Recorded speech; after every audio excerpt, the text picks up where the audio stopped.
Hey everybody, welcome back. Today I'm taking a look at Hokuto No Ken 3 and 4 on the Famicom. Both games were produced by Bandai and released in 1989 and 1991 respectively. They're both RPGs and very similar in most ways. They're both basically Dragon Quest clones. Part 3's story covers the first series and Part 4 covers the second series, which takes place a number of years after the end of the first, and I guess that's kind of my first complaint.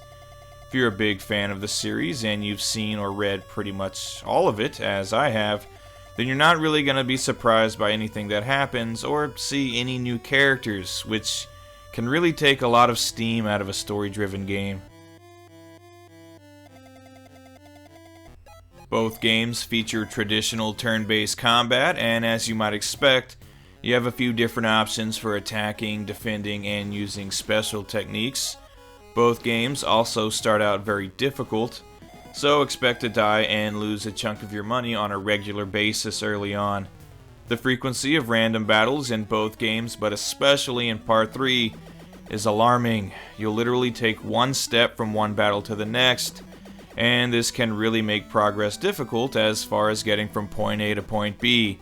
The battle system itself, though, is very familiar and not at all difficult to understand, so the combat isn't bad, it's just a bit excessive. Also, while I'm talking about things that make the game drag on, it's been pointed out, and it's true, that the text in Part 4 moves painfully slow.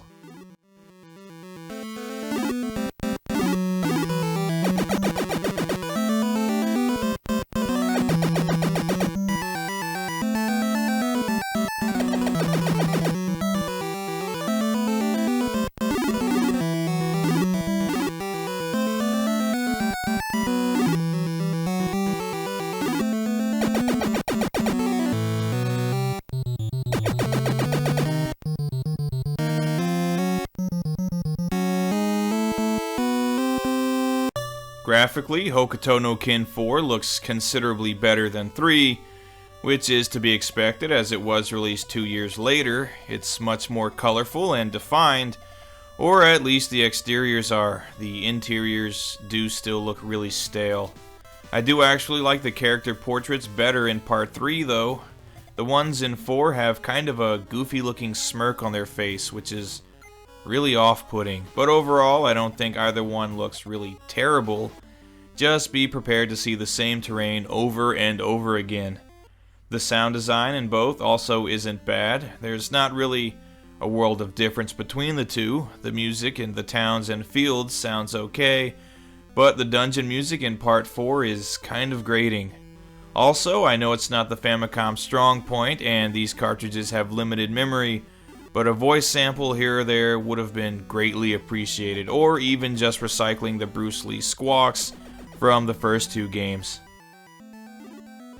So, if you like old school JRPGs and you can read Japanese or can find an English patch, then these two Hokuto no Ken games aren't the worst things you can play. They're definitely no Dragon Quest or Final Fantasy, but then again, few games can be. If you're the type of person who has to have everything Fist of the North Star, these aren't too hard to come by, and they're not terribly expensive either, so go for it. Just be forewarned, exploding heads not included.